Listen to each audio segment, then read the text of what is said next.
La Asociación de Remo Tradicional patrocina este programa. Bonisilla patrocina este programa. Pollo San Juan patrocina este programa.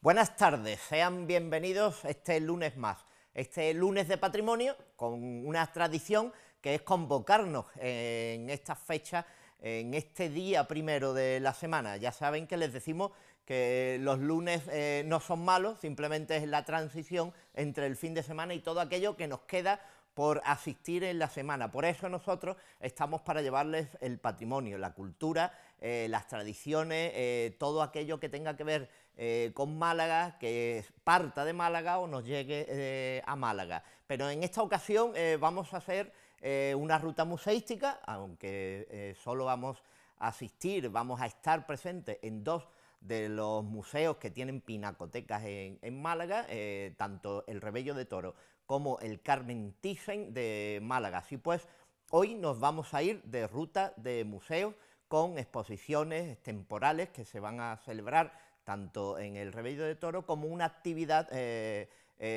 fantásticamente llevada por el Museo Carmen Thyssen de Málaga. Así pues, vamos a introducirnos en la pintura y en los valores artísticos de las exposiciones que vamos a ver, de las obras pictóricas que vamos a analizar, con los directores, tanto en el Revello de Toro como en aquellas personas que tienen que ver con las guías turísticas artísticas, los guías artísticos de ese Museo Carmen Thyssen de Málaga. Así pues, vamos a adentrarnos en esta bienvenida que les damos todos los lunes, y vamos a hacerlo principalmente pues con ese dato que tenemos siempre, con ese dato histórico, con ese personaje, con esa fecha. En este caso vamos a hacer un personaje que, gracias a Dios, todavía lo tenemos entre nosotros, está vivito y coleando y pintando sobre todo, y vamos a aprovechar que después vamos a visitar el Museo Revello de Toro para saber un poco más precisamente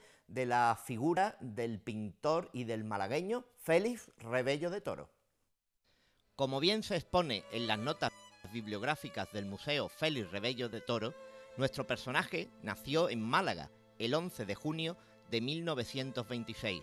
Pintor de vocación muy temprana, realizó su primera obra a los 13 años.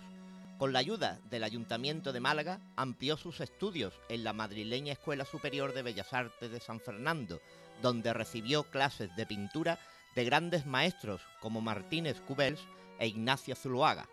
Al término de sus estudios, recibió diversos premios y posteriormente aprobó las oposiciones a la Cátedra de Bellas Artes. Después de 17 años de labor docente en Barcelona, en 1973 decidió dedicarse plenamente a la pintura. El artista malagueño ha tenido en el retrato su dedicación primordial. Ha plasmado a importantes personajes de la historia contemporánea, desde los reyes de España a personajes de la nobleza y a numerosas personalidades del mundo de la cultura, la política y las finanzas, aunque son las mujeres las verdaderas protagonistas de sus obras. Entre otros muchos reconocimientos, es académico de honor de la Real Academia de Bellas Artes de San Telmo, posee la Medalla de Oro de Málaga y la Medalla de Honor de la Real Academia de Bellas Artes de Santa Isabel de Hungría, y fue nombrado Malagueño del Año en 1988 e hijo predilecto de la ciudad en 1995. Asimismo, en 2001 se inauguró en Málaga una calle con su nombre, y ese mismo año fue nombrado hijo predilecto de la provincia. En 2002 recibió la Medalla de Andalucía.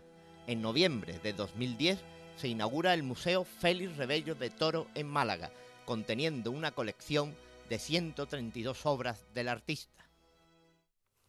Así pues, ya sabemos un poquito más del gran artista Félix Revello de Toro, como decíamos, una persona que sigue activa, y de hecho lo vamos a comprobar porque, como les anunciábamos al principio en esta entradilla, hemos estado en el Museo Revello de Toro puesto que se realiza una nueva exposición temporal. También saben que a lo largo del año entre 1 y 2 exposiciones temporales tienen lugar en este museo en torno a la figura del propio Revello de Toro. En esta ocasión, una exposición sobre retratos institucionales, retratos que precisamente no tenemos la oportunidad muchas veces de ver, incluso retratos privados de colecciones privadas que no tenemos la oportunidad de ver por el lugar que ocupan y las estancias donde están, y el Revello de Toro los trae en esta exposición. Estuvimos con su director, Elías de Mateo, tanto del Revello de Toro como del Mupán. Ya saben que también es el director de estos dos espacios museísticos, y hablamos sobre esa exposición para invitar a todos los malagueños que quieran acudir durante este periodo en el que va a permanecer en este museo, antigua casa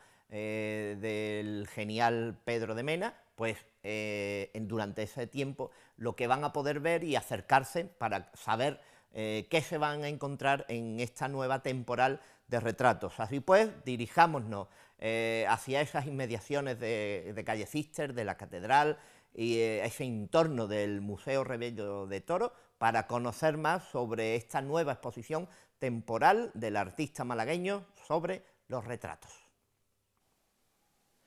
Hoy, como anunciábamos en la presentación, nos hemos dirigido hacia el Museo Revello de Toro, puesto que ya saben que aunque hay una colección permanente de más de 150 obras del artista malagueño, a lo largo de esta trayectoria, desde su apertura, desde su inauguración, el Museo Revello de Toro ha tenido una serie de exposiciones temporales, donde se ha mostrado a un Revello de Toro que quizás en muchas ocasiones no podamos ver en este propio museo, como es esta que hoy nos convoca, esos retratos de personajes, de personalidades del mundo social, institucional. Así pues, qué mejor que venirnos al Revello de Toro, y con su director, al que saludo, don Elías de Mateo. Como siempre, un placer agradable, de amistad, de cercanía y de estar en el museo. Pues nada, encantado de tenerte aquí, de tener a las cámaras de PTV y de hablar de Revello de Toro, para que los malagueños pues puedan conocer un poco más al artista más importante vivo actualmente de Málaga y de mayor proyección, y naturalmente que vengan al museo para ver esta exposición. Elías, decíamos que es una exposición permanente con más de 170 obras, 177 en concreto expuestas, 130 en las que aparecen al público en esa primera edición, que el museo ya cumple sus añitos, tiene una trayectoria, pero que vuelve o se inmiscuye en el retrato, donde Revello de Toro es un verdadero maestro. Sí, porque Revello de Toro es conocido a nivel no solamente español en general, sino a nivel internacional, por ser el gran retratista español de la segunda mitad del siglo XX. Paco, porque por el estudio de Revello de Toro han pasado insignes políticos, hombres de los negocios, de la banca, del deporte, del periodismo, de la literatura. Y entonces nosotros en el museo, que 2 veces al año pues hacemos una exposición temporal, menos en verano, que tenemos aquí los carteles de fiesta, que al maestro le gusta mucho que estén en verano porque coincide con la feria, coincide con una época en que hay un turismo enorme, y ese cartelismo pues él creo que lo ha cultivado de una manera muy brillante. Pero tanto en otoño como luego en primavera pues tenemos estas exposiciones temporales, y esto era una especie de asignatura pendiente que tenía el museo, porque hemos expuesto mucha de su obra de Semana Santa, hemos puesto sus figuras femeninas, hemos expuesto su obra reciente, hemos expuesto sus primeras obras, haciendo un trabajo de investigación y llevándonos al Revello de los años 30, de los años 40 del siglo pasado. Pero el retrato privado y el retrato institucional pues no habían estado presentes en la sala de exposiciones temporales, y ya a los 6 años pues hemos traído, yo creo que 9 obras realmente admirables, y yo quiero destacar, Paco, y ahora hablaremos de ella, especialmente la que tenemos a nuestra espalda, que fue el retrato que hizo al presidente, al que fue entonces presidente de la Real Academia de Bellas Artes de San Telmo de Málaga, el poeta, el bibliófilo, el intelectual, un personaje realmente relevante en las letras, no solamente malagueñas, sino españolas, que fue Alfonso Canales. Elías, hablabas tú del retrato en concreto que tenemos junto a nosotros de Alfonso Canales, porque dentro del aspecto institucional, dentro de la sobriedad que marca la institución para la que está realizado el retrato, en el de Alfonso Canales precisamente hay un aspecto artístico que sobresale por encima del retrato. ¿Cuál es ese trazo y esa pincelada suelta de Rebello? Además, aparte de esa pincelada suelta que tú, además, como historiador del arte, valoras adecuadamente, yo creo que Rebello hace aquí un guiño a romper la solemnidad de un retrato oficial. ¿Cómo rompe Rebello la solemnidad aquí de un retrato oficial? Bueno, pues el personaje nos aparece sentado en un mullido sillón con los famosos blancos de Rebello, que él siempre los tiene destinados a la mujer, bien en retratos, bien en sus obras de creación libre, y luego hay ese elemento, digamos, de fondo, algo que está simplemente esbozado, prácticamente es casi abstracto, pero que contrasta el blanco con el traje oscuro que luce el entonces presidente de la Academia. Es una manera, yo creo que de hacer un contraste cromático y al mismo tiempo también de quitarle rigidez a lo que es propiamente un retrato institucional.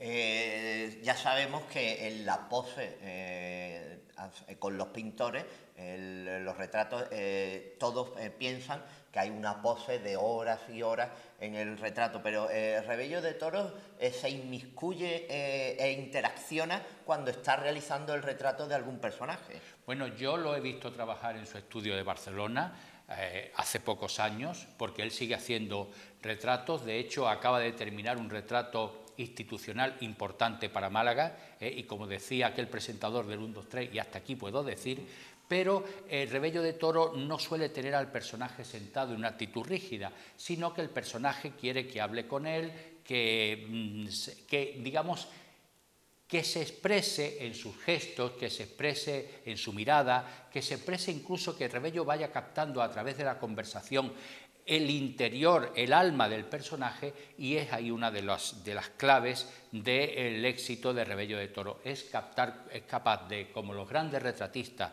de todo el arte occidental desde el Renacimiento a nuestros días, de captar el alma, el sentido y sobre todo la manera de ser del personaje. Y si hay una manera de captar el alma en un retrato, esa no es otra que a través de la visión, de la recreación de los ojos y de la mirada de los retratados. Evidentemente, y todas las personas que nos están escuchando y nos están viendo lo saben, cuando uno va a contemplar un retrato, bien sea fotográfico o bien sea pictórico, lo primero que se fija es en el rostro.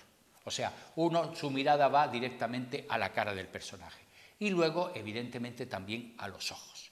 Entonces, siempre se ha dicho que Rebello tiene un especial don para pintar los ojos, el brillo de la mirada y para captar, evidentemente, la seriedad o, de alguna manera, la ironía o, en el fondo, cómo es la persona independientemente de de su aspecto estrictamente físico. Hay que tener en cuenta, en este sentido, que, Paco, pues yo creo que hay que recordar, yo creo que el más maravilloso retrato de todos los tiempos, que es el del Papa Inocencio X de Velázquez, y que cuando el Papa pues vio terminada la obra, uno de los 2 viajes que Velázquez hizo a Italia, pues aparte de que todos los ropajes pontificios están pintados, pues ya, digamos, anunciando el impresionismo y con una maestría enorme, pero el rostro entre malvado, inteligente y sagaz del Papa, pues le hizo exclamar en italiano ante Velázquez: troppo vero, demasiado verdadero. No le gustó el retrato porque de alguna manera lo estaba desnudando. Y eso es lo que, salvando las distancias, hace Rebello con sus modelos. En esta exposición temporal, Elías, podemos ver esos retratos institucionales, pero después podemos ver uno de mucha cercanía por la amistad que le une con el retratado, como en este caso es Manuel Alcántara, un Manuel Alcántara que está también presente a la entrada de esta sala, puesto que su firma literaria, su creación magistral para describir quién es Rebello de Toro en la pintura, esa apertura que tiene esta sala, también está ahí Manuel Alcántara, pero también lo traemos al día de hoy. Escogimos una frase pues con ese manejo de la lengua española que tiene el gran maestro de periodistas, con esa simpatía y con ese gracejo malagueño, porque en el fondo uno lee la columna de Manuel Alcántara y lo que tiene es, en el fondo, a veces una gracia profunda, pero un gracejo malagueño, y Manuel Alcántara y Rebello se conocen desde hace 70 años. Y además se quieren mucho. Y el otro día, voy a contar una anécdota, Paco, a Manuel Alcántara le dieron la Gran Cruz de Alfonso X el Sabio, y yo llamé a Rebello y le digo, mira, Félix, a Manolo le han dado esto y tal, y entonces pues lo voy a llamar y tal. Entonces, claro, el uno tiene 89 años, el otro tiene 90, pero los dos tienen la cabeza maravillosamente. Y yo me hubiera gustado que esa conversación, que yo sé que se mantuvo a primera hora de la tarde, pues se hubiera grabado, porque los dos se quieren mucho, y en ese retrato que tenemos ahora mismo detrás nuestra, que es un retrato privado, pues Rebello quiso hacer como una especie de guiño al malagueñismo y también de alguna manera a distendir la propia figura de Manuel Alcántara, cuyo rostro pues evidentemente evoca ironía y sentido del humor. Y es que le pintó a la corbata pues una serie de biznagas como impronta de lo malagueño en Manuel Alcántara. Y el otro día me decía su nieta, menos mal que lo pedís para el Museo Rebello de Toro, porque mi abuelo no suelta el retrato de ninguna de las maneras. Y otra anécdota que nos comentaba era que dentro de los personajes retratados en esta exposición temporal, algunos que afortunadamente todavía están vivos y participaron en la inauguración de la exposición, hablaron sobre su retrato, ¿no? Sí, porque tenemos 3 retratos de... uno de los tres, vamos, no los 3 últimos, pero de los más recientes decanos del Colegio de Abogados, una de las grandes instituciones de nuestra ciudad, de las más antiguas profesionalmente, y 2 de ellos han fallecido, el que fuera gran abogado y gran cofrade Andrés Oliva García, y también Agustín Moreno, también gran cofrade y gran letrado, pero Nilson Sánchez Stewart, un abogado chileno establecido en Marbella desde hace décadas, pues lo traje aquí porque, verán ustedes, las inauguraciones suelen ser siempre a veces demasiado encorsetadas. Entonces a mí se me ocurrió que había que hablar desde el otro lado del lienzo, y entonces Nilson nos contó pues, de una manera muy simpática lo que había sido posar para Félix Rebello, la amistad que habían entablado desde entonces, porque hay otra cosa muy significativa. Todas las personas que posan para Félix Rebello terminan siendo sus amigos durante larguísimos años. Y él nos lo contó, y aquello fue realmente una ceremonia no solamente oficial, sino además muy simpática. Y otro aspecto que hemos hablado también y que hemos destacado, aparte de la mirada, del trazo diferencial entre los ropajes y el rostro, es las transparencias que crea en lugares y en sitios como los cristales de las propias gafas, transparencias a las que tú aludías en sus bodegones también, ¿no? Sí, porque a micrófono cerrado pues estábamos hablando de que Rebello es un maestro de la luz. Y ese maestro de la luz se refleja cuando él hace una serie de bodegones donde los objetos de cristal, botellas, frascas de vino muy característicos de las tabernas madrileñas y de los restaurantes castizos de Madrid, o objetos de porcelana, pues dan una serie de brillos, de matices, de transparencia que Rebello es capaz de recogerlo. Y eso en el retrato se traslada también a las lentes. Evidentemente ahí tenemos otro gran retrato, el que realizara a Manuel Alvar, el gran filólogo español ya desaparecido como director, porque no son presidentes, director de la Real Academia Española, y Alvar, que era un hombre que, bueno, como gran intelectual y como gran miope, tiene unas gafas muy gruesas, pues es capaz de integrar las gafas perfectamente en el rostro y de sacarle lo que dices tú. Las gafas tienen su propio brillo, y ese brillo está también de sus cristales en las gafas de los retratados, en este caso en el magnífico retrato que le hizo a Manuel Alvar, un hombre que no era malagueño, pero que todos los veranos venía a Málaga a hacer los cursos de filología española. Elías, de aquel muchacho que cobró por su primera obra por necesidad realizada para la Cofradía de la Sentencia, una Inmaculada, hasta el Rebello de Toros de la actualidad, ¿Qué nos ha quedado? ¿Qué tenemos y qué hay ahora actualmente? Pues mira, yo creo que Rebello de Toro fundamentalmente es una persona con unas extraordinarias dotes naturales que ha ido perfeccionando a lo largo de los años. Él dice que sigue aprendiendo para la pintura. Para la pintura, porque realmente él maneja la técnica pictórica clásica. Creo que como muy pocos artistas la manejan hoy en día. Los artistas hoy en día, el arte ha ido por muchos caminos muy diversos en el siglo XX, pero lo que es el manejo del dibujo y el manejo del color, para mí es un auténtico, no maestro, sino sencillamente un mago. Y de aquel Rebello, pues yo creo que queda lo que ha sido toda su vida, su enorme bonomía, su gran generosidad, de las cuales, Paco, nuestras cofradías, pues son claros testigos, porque desde aquella gloria de palio que pintó para la Cofradía de la Sentencia en años muy difíciles, donde él había quedado huérfano, donde España y Málaga sufrían el azote del hambre, de la necesidad, de las penurias de la posguerra, luego no ha cobrado nunca nada a ninguna de las hermandades de Málaga y de la provincia que le han pedido alguna de sus obras. Realmente el patrimonio de pintura religiosa y de pintura cofrade que atesoran nuestras cofradías con obras de Rebello de Toro, yo he tenido realmente la satisfacción de exponerlo a lo largo de 5 años en 5 exposiciones distintas en esta sala, y creo que es algo que ha enriquecido pues lo que es nuestra Semana Santa. Además, las obras de Rebello en las cofradías es que además hacen lo que tiene que hacer arte religioso tradicional, mover a devoción, porque hay un arte religioso contemporáneo, Paco, que con todos los respetos, que no mueve el ánimo a devoción piadosa. Y finalmente, para despedirnos, Elías, convoca a toda aquella persona que esté interesada en la pintura, en el arte, en Rebello de Toro, y convócales a admirar esta nueva exposición temporal. Pues yo tengo que decirles a ustedes que nuestra exposición va a estar abierta hasta el día 8 de enero, por lo tanto, tienen ustedes lo que queda de noviembre, diciembre, las fiestas, la Navidad,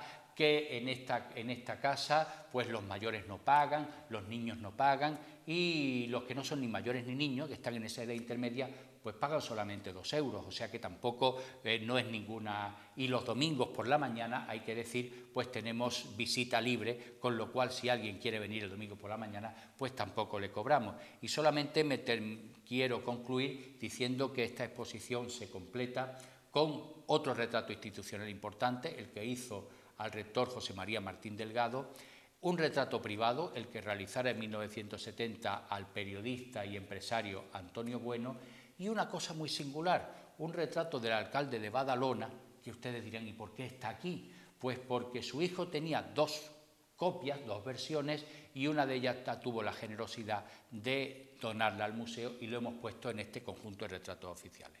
Paco, darte las gracias a ti siempre, dar las gracias a PTV y animar a los malagueños a que sigan viniendo al Museo Rebello de Toro, porque no olviden que el Rebello de Toro es hoy en día un artista insigne que además va paseando el nombre de Málaga y haciendo malagueñismo por donde quiera que ha tenido oportunidad de dejar su huella artística. Pues aquí nos convocamos, Elías. Gracias.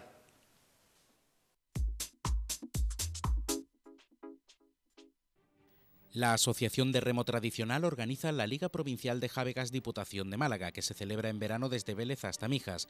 Contamos con participantes del Club de Remo Faro Torre del Mar, Club de Bogadores Rincón de la Victoria, Club de Remo Cala del Moral, Club La Espadilla del Palo, Asociación de Remo de Pedregalejo, Club San Andrés Huelin, Remo Torremolinos Carihuela, Remo Mijas. Llama y podrás competir a bordo de una barca típica malagueña. Ya somos 350 deportistas en categoría infantil, femenina, veteranos y senior. Bonisilla, especialistas en suministros para la hostelería. Contamos con una exposición de 3.000 metros cuadrados con gran variedad de artículos: maquinaria, mobiliario, menaje, higiénicos, cristalerías, vajillas, cuberterías, cuchillería, limpieza y menaje de un solo uso. Alquiler de menaje y mobiliario para sus celebraciones. Bonisilla, mayor variedad, mayor surtido y mejores precios. Bonisilla, proveedor de hostelería líder en la provincia de Málaga.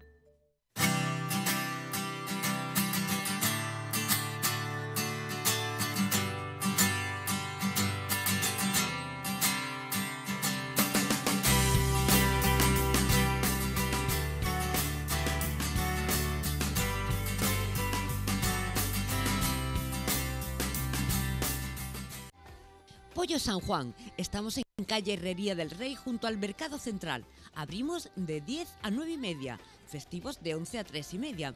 Pruebe nuestros exquisitos pollos asados. Más de 50 años haciéndolos. Acompañados de patatas, pimientos fritos y nuestras salsas de alioli, brava o mojo picón. Contamos con servicio a domicilio. Llámenos.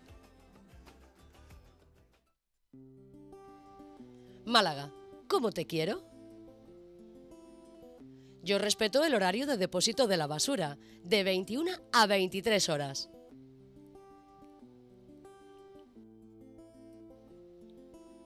Y en el reciclaje, cada uno a su color. ¿Y tú?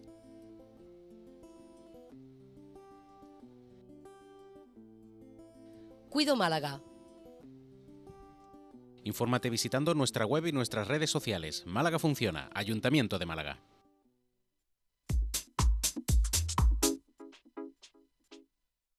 Y volvemos después de este viaje que hemos dado por estos escaparates de Málaga que también son necesarios, y así también ven ustedes aquellas cosas que les ofrece Málaga, ese patrimonio tras de un cristal, o ese patrimonio en consejos que les damos también en esta casa. Volvemos, como no lo podíamos hacer de otra manera, por otro lado, conectados, informados unos de otros, y para conectarnos, informarnos y saber en qué momento nos encontramos cada uno de nosotros, ya saben, esta casa pone a su disposición, si así lo requieren, 2 smartphones Wico, de la marca Wico. Reconozcan en ellos pues que tienen una pantalla AMOLED donde podrán comprobar pues las características de amplitud que poseen dichas smartphones y dichas pantallas,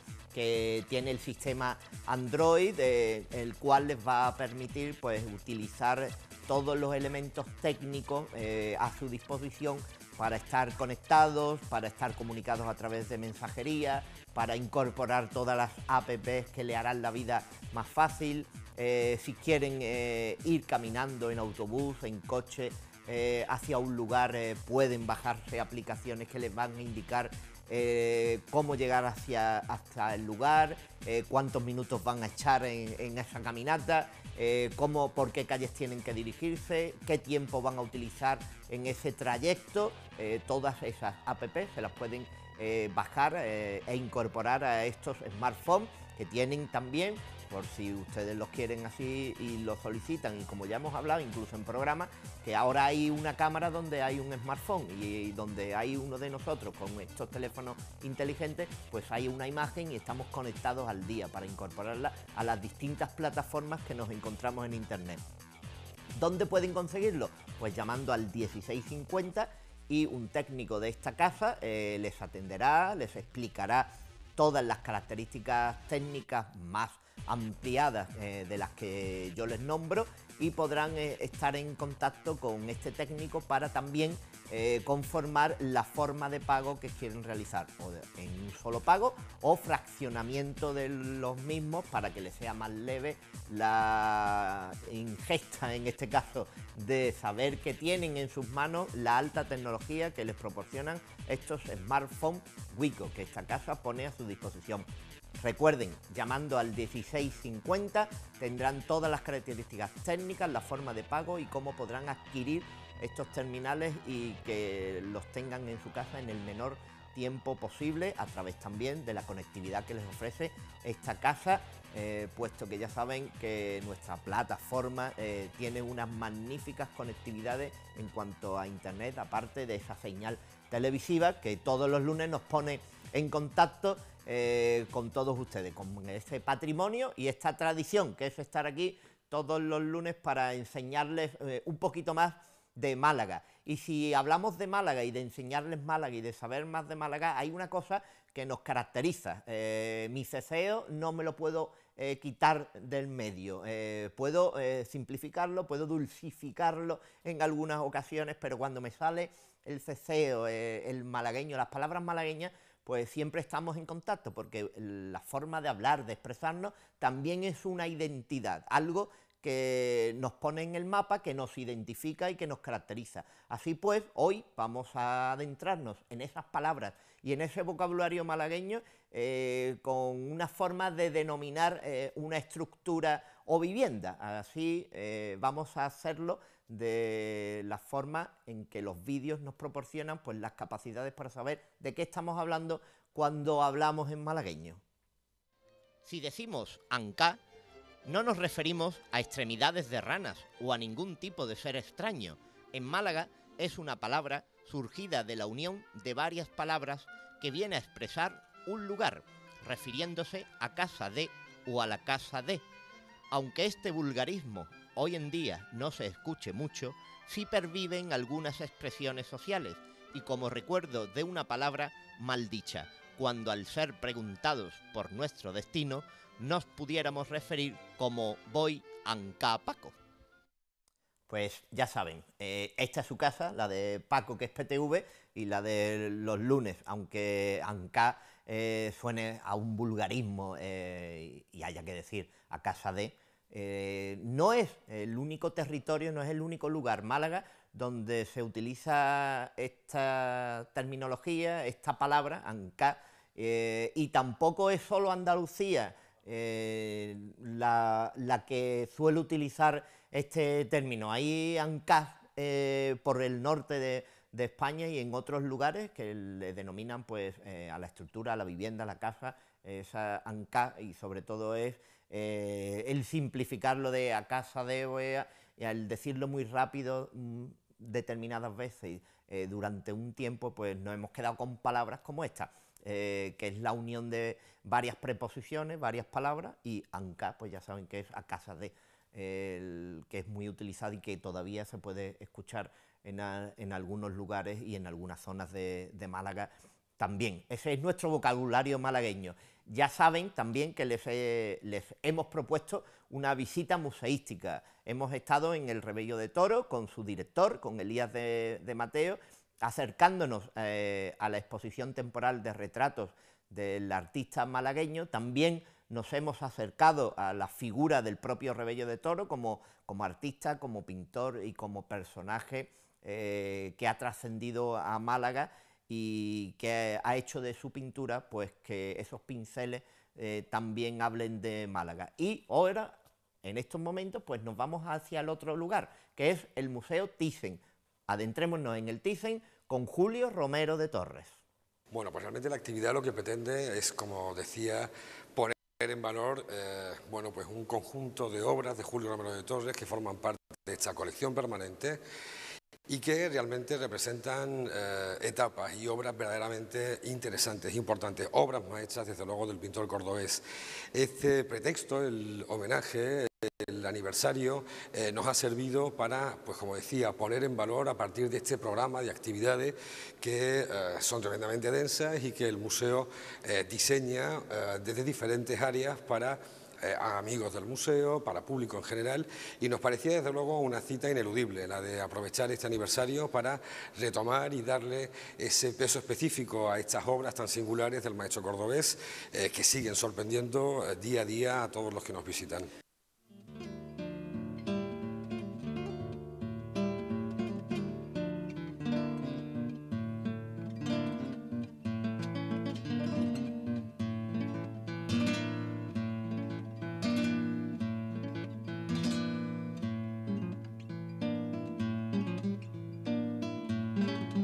La idea es hacer una especie de visita monográfica dedicándonos exclusivamente a esta selección de obras, las 4 obras que forman parte de esta colección permanente.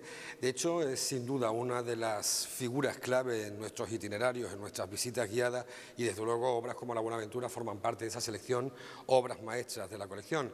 Pero sí es cierto que, salvo como en ocasiones o con tipos de actividades como esta, no recuperamos el total de la obra y no hablamos directamente de la obra. obra. Así que realmente tiene un peso particularmente divulgativo, el poner en valor no solamente esa obra maestra, La Buenaventura, sino desde luego otras obras que forman parte de la colección permanente y que siguen sorprendiendo. Y además es curioso porque realmente la imagen de esta obra, La Buenaventura, ha formado parte de la difusión del museo y de la promoción en estos 5 años. Estamos de 5º aniversario nosotros también, y de alguna manera es una obra que reclama, es una obra que pregunta, el público llega y ¿dónde está La Buenaventura? ¿Dónde están las obras de Romero de Torres? Así que con mayor razón el darle ese protagonismo con este pretexto del aniversario, y no solamente comentar La Buenaventura o la Feria de Córdoba, que suele formar parte también de esa selección, sino incluir también las otras obras.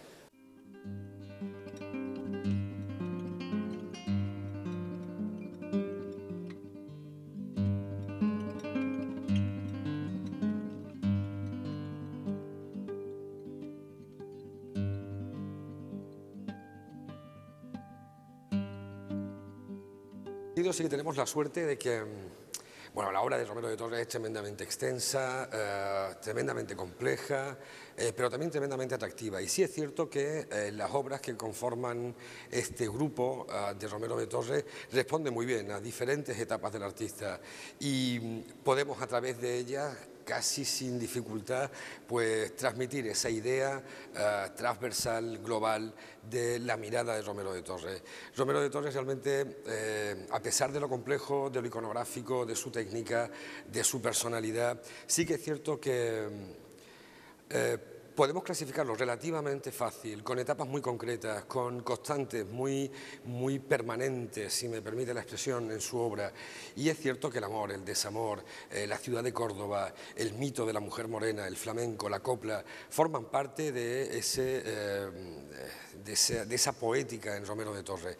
Con las obras de la colección es relativamente fácil poner de manifiesto y explicar a partir de la obra esas constantes en la obra de Romero de Torres. Entonces, realmente era también otra oportunidad el aprovechar que la selección de la colección Carmen Thyssen se adaptaba también a un programa, digamos, de difusión y de casi monográfico del artista.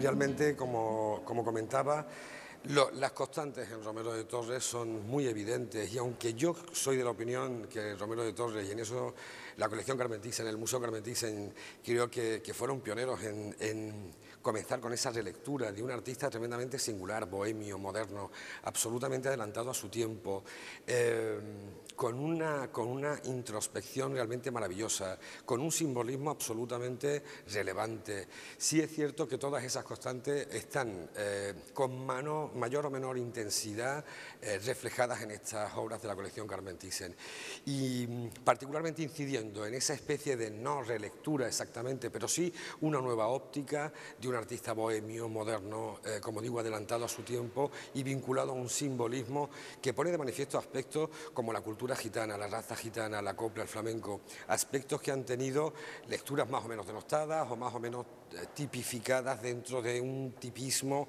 un poco contradictorio y un poco rancio. Nos permite realmente jugar con esa nueva lectura, como digo, esa nueva óptica, y hacerlo desde luego afortunadamente con estas 4 piezas, aunque indudablemente haremos referencia a algunas otras.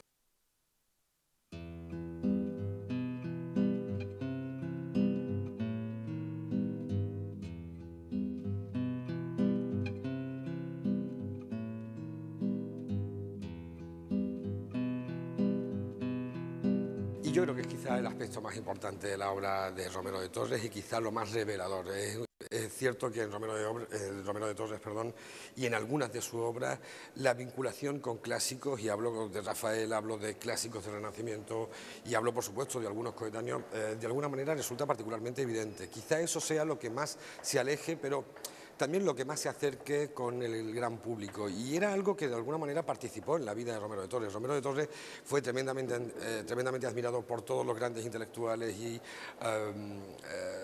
el colectivo, digamos, de artistas de su momento, a grandes rasgos, pero también fue uno de los más admirados y queridos por el gran público. Romero de Torres es tremendamente versátil en ese aspecto, en las lecturas, y yo diría que son muchas las lecturas que se pueden hacer de Romero de Torres. Pasa con otros artistas, evidentemente, pero hay rasgos tan populares, tan cercanos, tan vinculados a Córdoba y a manifestaciones típicamente populares como el flamenco, la copla, la mujer morena, que de alguna manera esas llaves de acceso a la obra se hacen de manera muy fluida y yo creo que muy interesante, y a partir de ese recurso intentaremos de alguna manera seguir con esa actividad, ¿no? Con ese...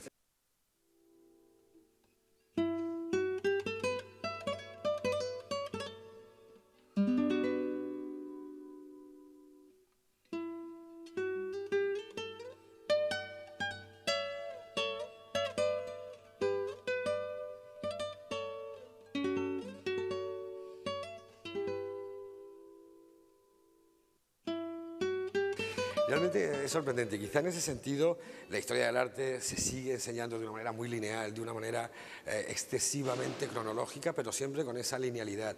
Y es sorprendente pensar en que en 1913, bueno, pues Romero de Torres inicia, por ejemplo, su poema a Córdoba, pero en 1913 también, o un par de años después, Sorolla está pintando la bandera Galicia. Lo digo por referirme a obras que forman parte de la colección Carmen Thyssen. En 1922 pinta La Buenaventura, pero en 1922 estamos enfrentándonos a un Solana que trabaja con un registro de casi absoluta vanguardia también, y que también tiene una maravillosa obra de 1927 en la colección Carmen Thyssen. Así que esa simultaneidad de lenguaje es lo que hace verdaderamente rico e interesante no solamente el arte, sino particularmente el discurso de esta exposición, el cómo se puede analizar casi de manera instantánea, porque están en la misma sala trabajos de artistas fechados 2 años arriba, 2 años abajo, incluso coinciden las fechas, y ver realmente la disparidad de discursos, lo heterogéneo de ese lenguaje entre artistas y de alguna manera todo encerrado en ese contexto de la pintura del 19 o la recta final del 19, fin de siglo, en la sala que nos encontramos, de una manera realmente didáctica y tremendamente atractiva.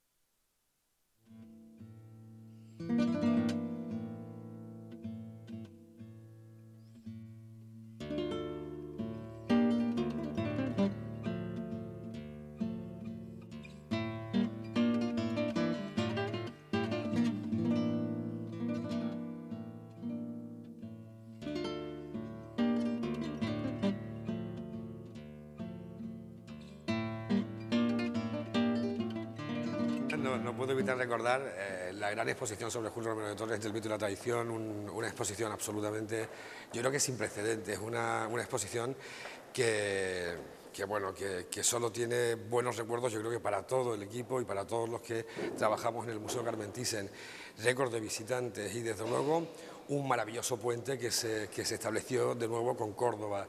Y sí, las preguntas fueron de lo más diverso. Es verdad que es innegable que la figura, el mito realmente de Julio Romero de Torres es realmente un mito, además de su mujer morena, genera realmente muchísima expectación y muchísimas preguntas. Y es cierto que además es innegable que también en la obra de Romero de Torres la escenografía, sus modelos, cantantes, actrices, genera todo un clima realmente apasionante, y sí, forma parte de esa historia de Romero de Torres. Con todo el rigor intentaremos seguir contestando, pero en cualquier caso yo creo que lo más interesante es poner en valor y de alguna manera reivindicar la modernidad de Romero de Torres, la modernidad y la pasión por el mundo femenino, por el erotismo, y no esas otras leyendas también vinculadas un poco a esa figura de Romero de Torres, un poco machista, un poco...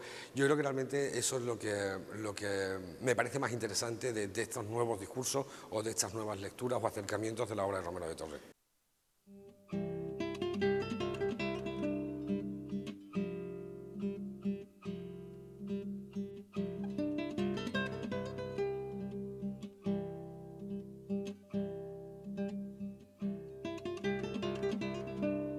La inspiración de Romero de Torres es tremendamente compleja. Sí es cierto que hay una realidad y una leyenda, y se mezcla muchas veces la realidad y la leyenda, y la figura de Chiquita Piconera desde luego está vinculada a esa historia.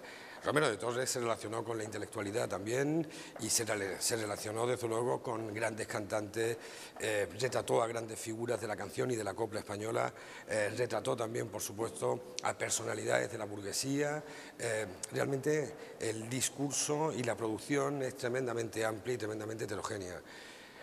Muchas de esas grandes mujeres, artistas reconocidas, posaron para él o inspiraron sus obras, igual que también hubo figuras un poco más de leyenda, por así decirlo, con todo el rigor y con toda la veracidad. De hecho, Chiquita Piconera es emblemática en su producción y la historia y la musa gitana y tantas otras mujeres que han ilustrado la producción de Romero de Torres. Pero duda cabe que forma parte de un aspecto más. Yo no creo que sea algo tan absolutamente inherente a la figura de Romero de Torres y no deberían, al menos desde mi punto de vista, destacar más que esas otras grandes personalidades, la bella Otelo, Raquel Meyer y tantas otras que formaban parte de esas primeras filas, de esas primeras figuras del cante, de la copla, del mundo de la escena y que tuvieron tanto protagonismo, quizá menos leyenda, pero tanto protagonismo como las otras.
Pues sobre todo un Romero de Torres tremendamente moderno.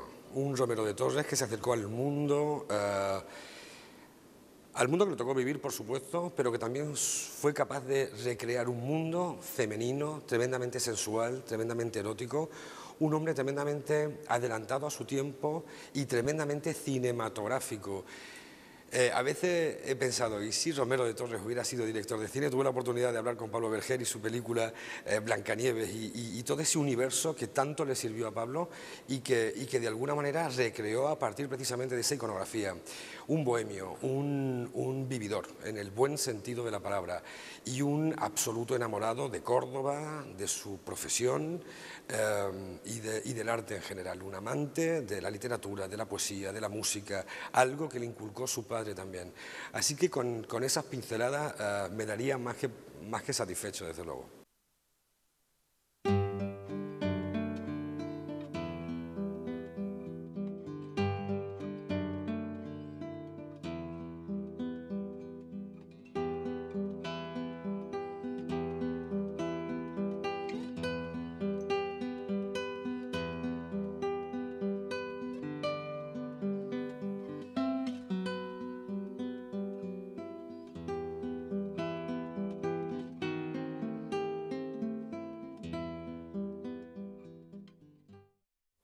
Era la conversación que manteníamos con Fernando Carmona, que es el jefe de uno de esos departamentos de los que dispone el Museo Carmen Thyssen de Málaga, jefe de los guías artísticos del Museo Thyssen, que organizaban con motivo de ese aniversario del nacimiento del pintor cordobés, de Julio Romero de Torres. Recordemos que nacía el 9 de noviembre a finales del siglo XIX, el pintor cordobés, pues con motivo de ese nacimiento se hacían una serie de actividades en torno al pintor. Recuerden también que que Málaga dispone a través de este Museo Carmen Thyssen pues de 4 geniales obras del pintor cordobés, sobre todo aquella al que hace referencia a esa Buenaventura que hemos podido ver por detalles y en toda su extensión en este Museo Carmen Thyssen. La actividad consistía en atraer a un público ávido de saber más sobre estas 4 obras en concreto y sobre la figura de Julio Romero. Ya saben también que el Museo Carmen Thyssen, junto con el Museo Romero de Torres de Córdoba, pues ha tenido una afinidad, dejar unas obras de unos a otros. Málaga fue ciudad adoptiva también de Julio Romero en su momento, compartiendo pues esas obras pictóricas, y de hecho la Buenaventura pues es una de las obras capitales o de las obras más importantes en la producción de este pintor cordobés, junto con otras como veíamos de la Feria o la Monja que hemos podido analizar. Así pues, nuestra visita museística ha terminado por hoy. Les emplazamos para la semana que viene. El lunes estaremos aquí con mucho más patrimonio, con mucha más tradición y con mucha más Málaga. Sean felices, pásenlo bien, que ya saben que esta tierra merece la pena. La Asociación de Remo Tradicional patrocina este programa. Bonisilla patrocina este programa.